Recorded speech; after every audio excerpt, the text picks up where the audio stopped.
The dyslexia debate has erupted once again in Britain after a new book suggested the term dyslexia should be abandoned. In the 1970s, children with dyslexia were often labelled as thick or lazy, but in the last 30 years it has been recognised as a specific condition. But what does being dyslexic really mean? And as some media headlines suggest, has it just become a label used by some parents to excuse their child's poor reading ability? Taking part in this debate is Professor Julian Elliott, an educational psychologist, former special needs teacher and author of The Dyslexia Debate.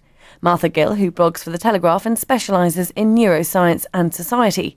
David Mills, independent television producer, who made a TV documentary called The Dyslexia Myth. And Alex Dyer, director of the Tutor House, a private tutoring company in London. And Dr. John Rack, head of research development and policy at Dyslexia Action. So how should the dyslexia debate continue? Professor Elliott. Well, what we're saying is that for many, many young people and adults, there is a severe difficulty encountered in decoding text.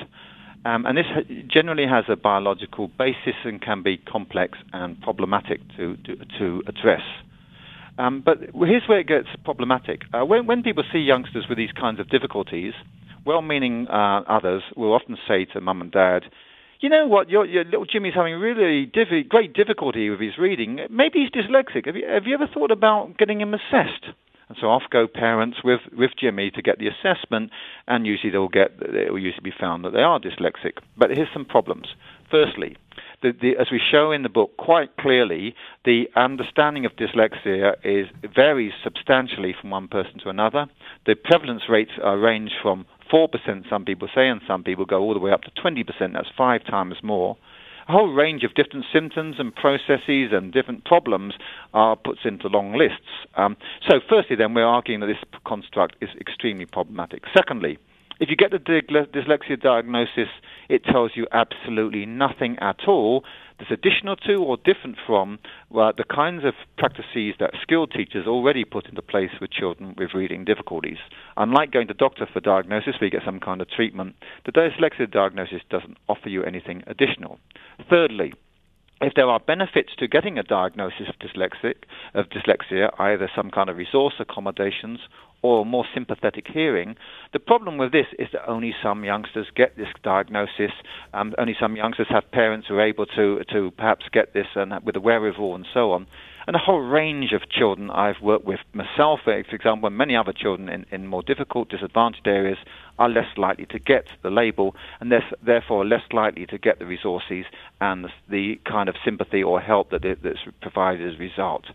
What we're arguing is we should dispense with all of this and intervene at the very earliest stage we can with a child as soon as they're showing difficulties at a very early age, and all kids with these problems, not some kind of subgroup that we call dyslexic. And when you say it's with parents that have the wherewithal to help, that probably is where the media headlines pick up upon it being a middle-class problem. Absolutely. I mean, any parent, of course, parents quite understandably, but again, to do all they can do to get their kids help and get their support and so on. The trouble is that only the parents of only some children are in a position to do this or have the ability to do this, and many, many other youngsters are not going to get this kind of support or help.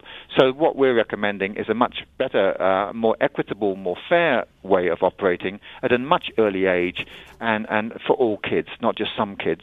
And if you intervene at an early stage, what research has demonstrated is that the problems are less likely to emerge later on in life. So instead of waiting for a child to fail and then sending them off for a diagnosis of some kind, and only some of them getting that, rather than doing that, we're saying intervene at the beginning, put all our resources, all the help we can into this early stage and try and stop it at that point. What is reading disability?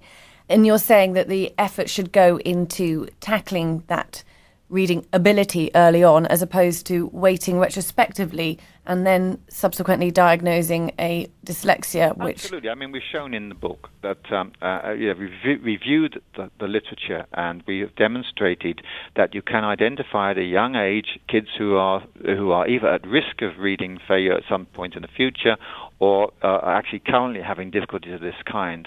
You don't need a whole bunch of complex tests, and some schools do things where they get kids threading beads on string and all these kind of things. All you really need to do is look closely at the youngsters' skills, the academic skills themselves, and address those directly and as early as you possibly can. David Mills first, then Martha. I mean, when I made the Channel 4 documentary on reading disability, we filmed extensively and followed extensively the Cumbrian intervention, which was applied by teaching assistants in Cumbrian schools to young children with a reading disability.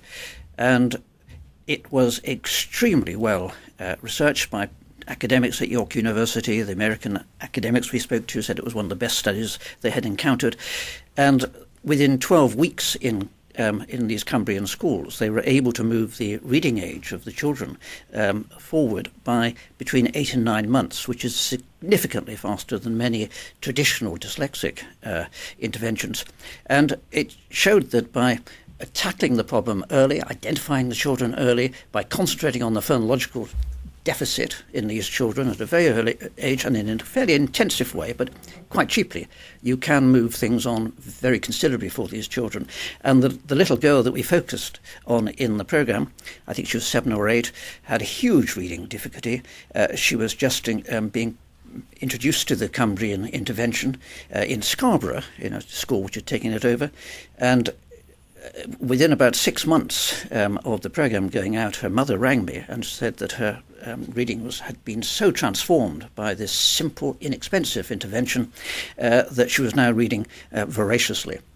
I mean, that is the right approach. There's little interest in putting that very simple training programme into wider use. The dyslexia lobby is so full of more complex, more expensive interventions. Reading recovery is more expensive, but there are simple interventions which, applied early on and in a very disciplined way, can transform the lives of these children at relatively inexpensive. And all the concentration on dyslexic children later on, I think, is taking our eye off what could be done for these children much earlier on. Martha, you wanted to respond to Professor Elliott. Do you think that the labelling system of dyslexia is too wide and we've lost sight of what perhaps could be achieved in an early intervention fashion that David just suggested?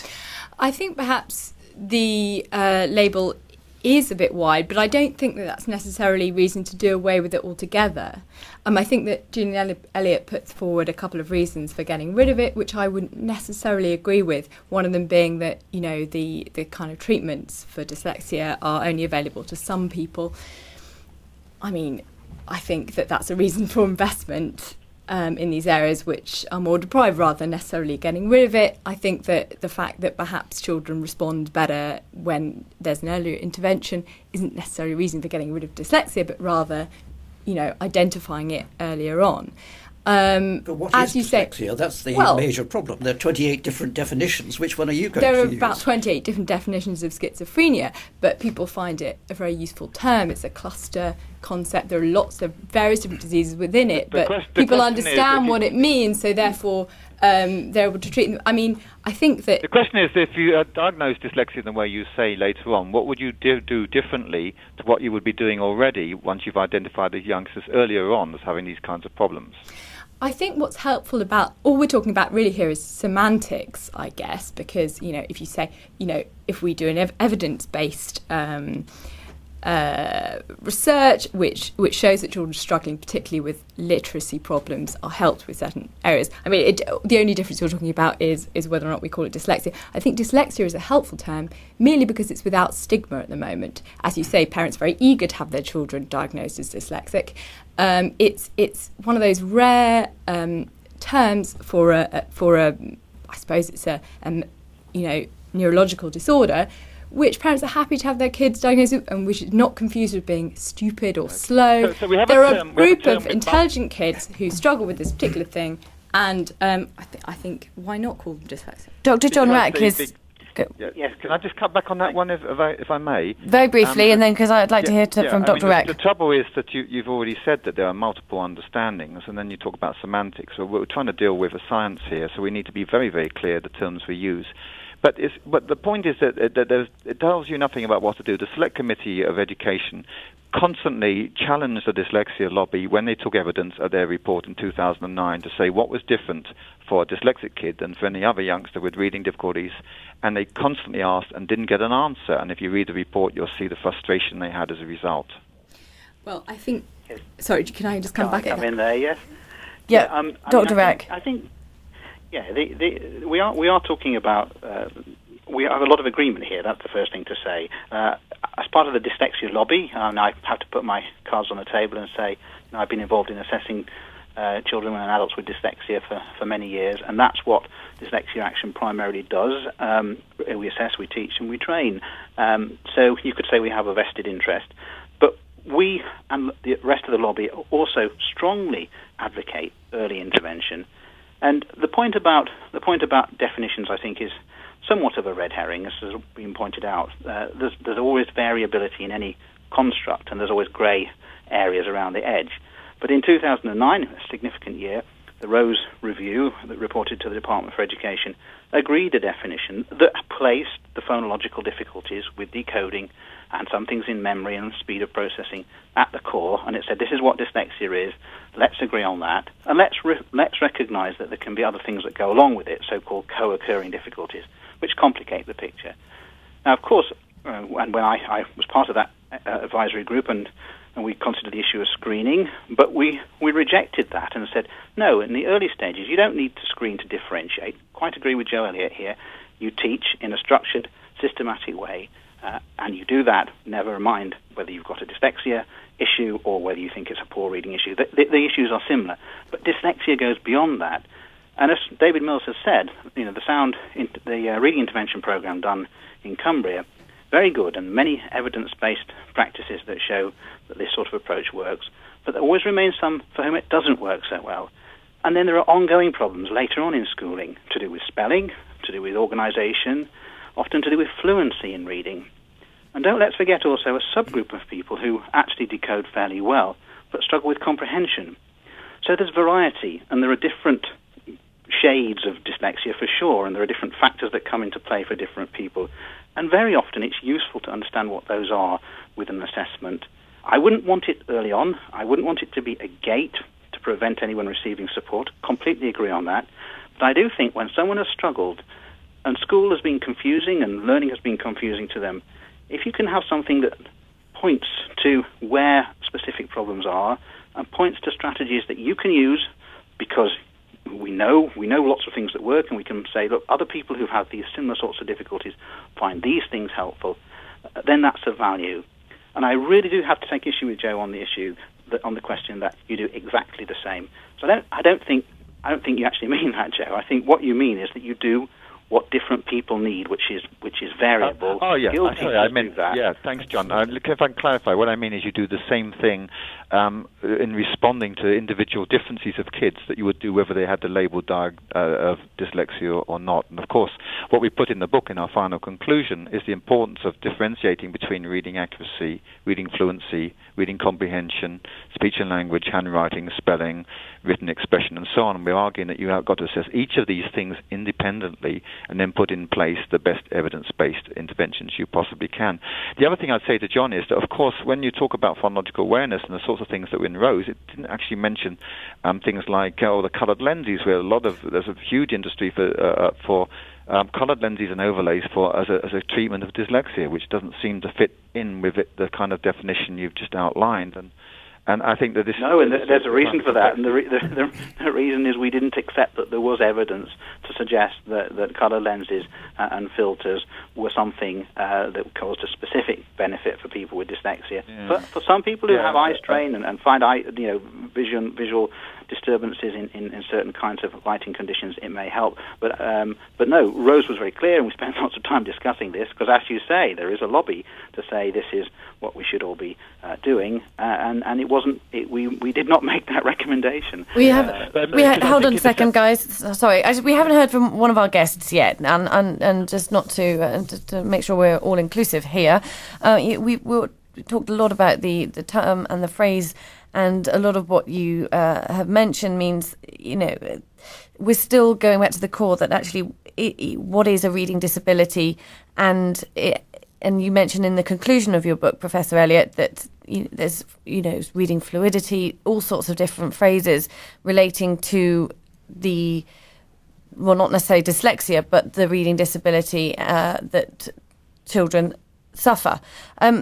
Now, Alex Dyer, you are a director of Tutor House and you offer a private tutoring service. That's correct, yeah. What age do you work with? Well, I think this is a question for everyone, really. I mean, our problem, really, that we encounter is not necessarily that, we have a number of educational psychologists that we work with closely in school, out of school. But the main problem that we have is, and everyone keeps saying, what is dyslexia? How do we define it? But our main problem is intervention, as in, how do we intervene? Not when, because we're seeing that younger and younger and younger is the best option. But how to intervene? What sort of people should intervene? What sort of techniques should they use to intervene? And how should it go about? So I guess it's more of from our angle, we have schools, we have parents, we have educational psychologists that contact us looking for specifically trained people to work with them and help their children and bring them up to speed with what they need to achieve at school at certain levels. Quite often that's I guess we would call older children, 15, 16. From my angle, that is far too late to really, not necessarily help, but it's hard to intervene, as people say. But I guess this is for you, really, Professor. What is the best way to intervene on this? As in, who should be doing the intervening? How should it work? What would you suggest on that? Yeah, I mean, I've written about 20,000 words on intervention in the book. It's really difficult to summarise it up in this. That's fair enough. But basically, we're talking about good, almost traditional kinds of approaches to structured phonics and sound, but embedded within approaches which take on the whole area of kind of literacy and story and the meaning and so on. There's a huge literature that's been done in the United States. Much of it's coming out of the University of Texas, and where they've been trying to find ways to deal with what is sometimes called treatment resistors. That's for these youngsters who are and older people who, whatever you do with the best forms that we have, seem to be not making progress. And it's quite sad to say that even the highest quality research coming out of the top outfits in the United States are struggling to find ways to help the youngsters with the very, very complex problems. My suspicion, the kind of thing they're recommending is more intense interventions, more individualization, more structure. But that's really, in a sense, almost a kind of plea for don't know what else to do line. My view is that there may be some youngsters for whom we really do need to use technology more and more to enable them to access speech chips, voice recognition, dictaphones, and so on and so forth of that kind of technology. Yeah. Do you say then that, Professor Elliott, that shouldn't be labelled as necessarily dyslexia? That's a different... Absolutely, yeah, because, some people say, I'm dyslexic, but I actually read fine. I've got other problems. And one of the things that happens is people send me lots and lots of case studies of dyslexic individuals, and if you take the full range of cognitive processes that people might have, and things such as attention, concentration, working memory, processing, speed, organization, all these kinds of things, ability to analyze, synthesize, and so on, what you find is people take one or two of those processes and say, I'm dyslexic and I've got this problem. But the trouble is you're getting across the full range of cognitive processing. And then you took on top of that all the visual attention problems, which since Rose reported, there's been a lot of work done in the last 2 or 3 years showing massive difficulties for a small proportion of children. It's nothing to do with language whatsoever for those kids. It's to do with being able to attend visually to text. And there's some very exciting new work coming out on that where there's absolutely no implications for practice on the back of that because no one's been able to work out what on earth we're going to do about it. Intervention is complicated, yes. And it is a real problem for a significant proportion of youngsters who just don't seem to make progress whatever we do with the best approaches that we know of. David Mills. When I made the documentary, what I was being told by leading academics both in Britain and in the United States was that children who have continuing problems with reading have multiple problems. They may have poor short-term memory. They may be clumsy. They're rather unfortunate individuals who have a whole wide range of problems. And each of those children, the collection of problems that they have will be different, and they will need a different approach. And so it doesn't make much sense to describe them all as dyslexic. I mean, if you take the most common, the common second disability associated with reading disability, it is probably poor short-term memory.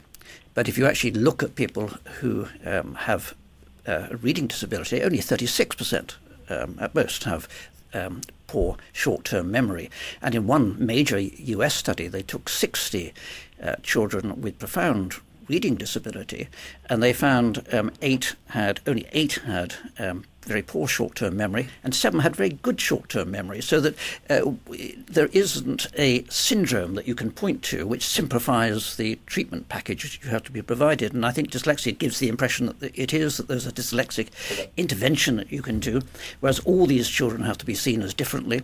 The early reading intervention picked up, dealt with, and where children still have problems because of these multiple weaknesses which they've grown up with, then they have to be treated individually, because it doesn't make sense to lump them together.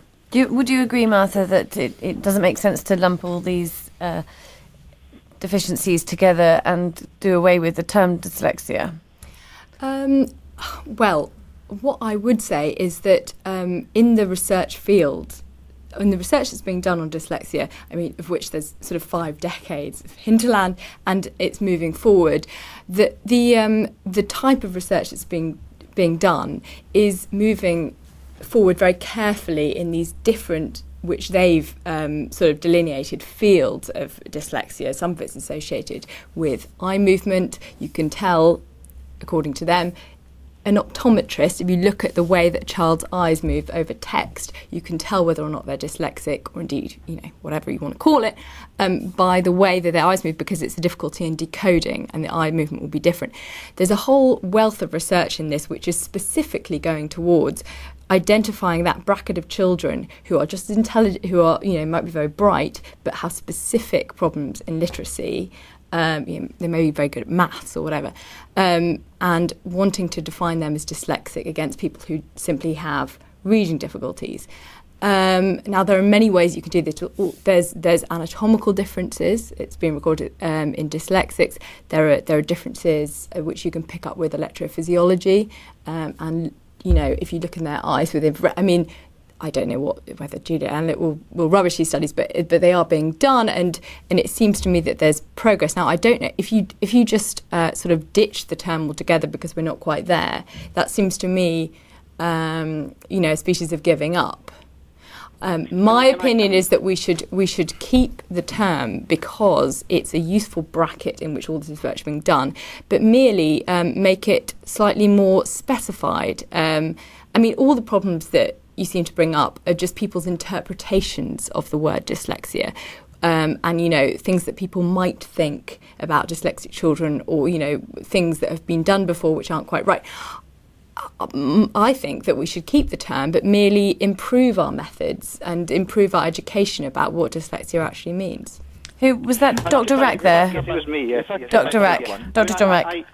I agree in many ways with the last point there, that the term has some value, and it needs to be improved. But I think, just coming back to the question about what you do for people who struggle. Now, we've had a wonderful agreement here that there are a group of children who don't respond to the kind of teaching that might be called best practice, and that what one has to do is try different things with them, a very individualized approach. That's exactly what Dyslexia Action does, and that's indeed a core feature of what, quotes unquote, dyslexia teaching is. It's highly individualized, and it's about finding a combination of methods that work, both to strengthen the skills that are there, find compensatory ways around other ways of doing things, and making connections to avoid some of the problematic areas. So that sort of approach is what dyslexia specialist teaching is. It's highly individualized, and it's using the individual's own strengths to build on what they can do, but also to teach some of the things that many children figure out for themselves. We infer a lot of the rules about how reading and language works, but children who struggle with this need to have that made very explicit. So they need often concrete ways of showing how words break down. They need to focus often on word units of meaning, so-called morphological units, and often they remember things better if they do them rather than just simply listening and speaking all the time. So that sort of multisensory approach is a key part. Dr. Rack, sorry, just to interrupt you there, I just wanted to ask again, can't we just keep the term dyslexia as an umbrella, but sort of subdivide it into different categories? Again, going back to my point about intervention, that is what we really care about at the end of the day. We actually want to intervene and help children from a young age so they can progress through life and have the opportunity that other people should have. That's how I see it. So is it not? Can we not, subcategorize dyslexia into, a number of different areas? That would make the intervention easier. We absolutely can, and we need to do more large-scale or sample studies to say, okay, of all the people that we look at, how many show features of co-occurring difficulties in attention and concentration? I mean, we can kind of complain that some do and some don't, and therefore that undermines the construct. I say it doesn't undermine the construct. The core is there. And we agree about what it is. And what we say that there are these different things that some people have, co-occurring problems, that complicate the way you teach and make it harder for those people to respond to teaching. So let's understand those too. And let's also understand that some people have those sorts of complicating difficulties in, say, coordination and attention that don't involve problems in reading. So let's call that something else. We're talking about different ways of dividing the pie, if you like, or dividing the space in which people differ. And they differ in many, many ways. I think it's useful to have these clusters. Admittedly, they're imprecise in that, the edges are blurred, but they make a lot of sense to people when you explain this is what the tests show, this is how we understand and explain the kinds of problems you describe. This are the people who have similar things that recognize themselves in that. It gives meaning to struggles that people have had, and it points them in the direction of useful strategies that they can put in place. So I think it is of value. I'd rather ditch the term ordinary poor reading, because I actually don't think there is anything such thing as ordinary poor reading. So let's ditch that. David Mills. Yes, I think what we're forgetting here is that if the general population identified dyslexia as you are, just defined it, that might be perfectly acceptable, but they don't. And dyslexics don't either. It's become an enormously charged emotional term. After I made the documentary, I could not believe the ferocity with which I was being attacked, because I had suggested that that people with dyslexia had multiple problems. What most people want to believe when they think about dyslexia is that somehow there are dim-witted poor readers, and then there are dyslexics who are very bright, but have some sort of little... But that's not the way it is. The more problems you have as an individual, the dimmer you are. That's the fierce reality of it. And instead of accepting that and trying to identify it, dyslexia becomes a bit of a crutch, and I think all this moves us into huge waste of money.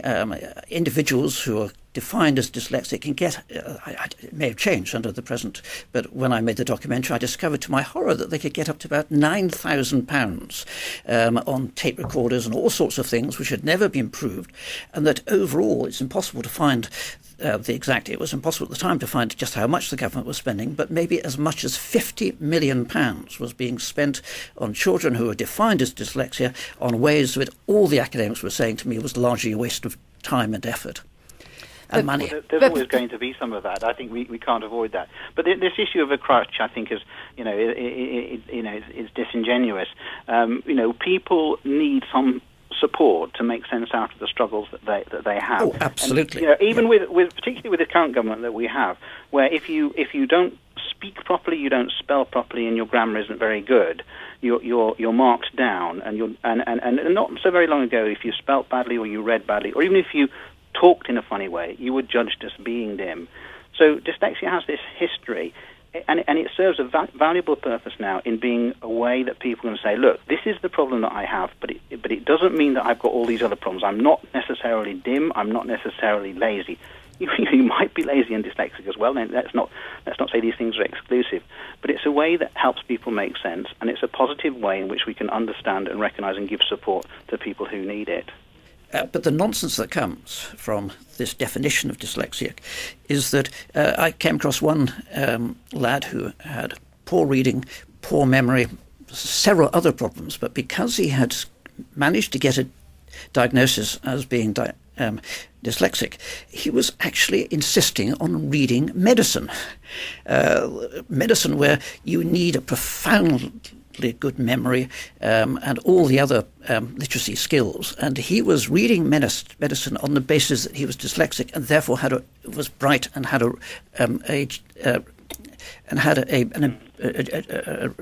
duty to be able to read medicine. That was just nonsensical, and that's the sort of problems that we've run into with this very loose and not very useful definition of dyslexia. If it was redefined in the way you're suggesting, then I would be perfectly happy with it. But the reality is it's not going to be, and people who have this definition of dyslexia are not going to allow it to be redefined in that way. And so that it's better that we try to move on to a more rational position in Britain on these very profound problems.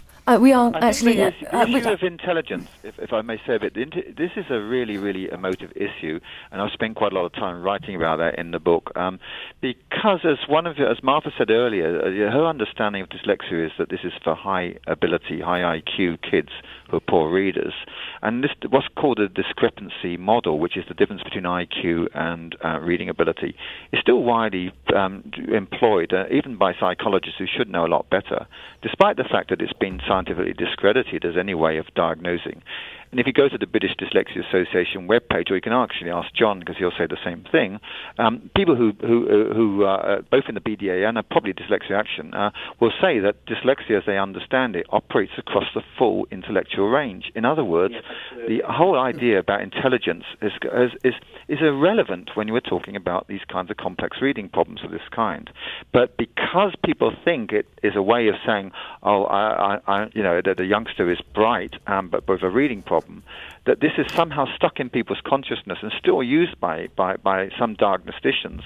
And unfortunately, this is wrong. And even people who totally disagree with me from the dyslexia camp will, I'm sure, agree that I'm right. I just wanted to come back to the last two things that were said very briefly. What you seem to be suggesting is that we do away with the term dyslexia. We're left so that, as you sort of rather extraordinarily suggested, that people who are sort of stupid dare to aspire to be doctors or whatever. I mean, there are very bright people with dyslexia who reach very high areas and they do extremely well. I don't think we should be dampening down people's aspirations. What you're suggesting doing away with dyslexia, what are we left with? A bunch of sort of complex reading difficulties that people don't have any idea what they mean. And we're going to have to sort of install a whole range of education so that people do know what they mean and they know how to deal with them, they know how to respond to these people when they're going to interviews and all the rest of it. We've already got a lot of education out there about dyslexia. People know roughly what it means. It's not quite perfect, as you suggest, but at least it's not negative and discriminatory against these people. And I think we should seek to redefine, sort of narrow down a little bit, make it a little bit more of a useful term than do away with it altogether.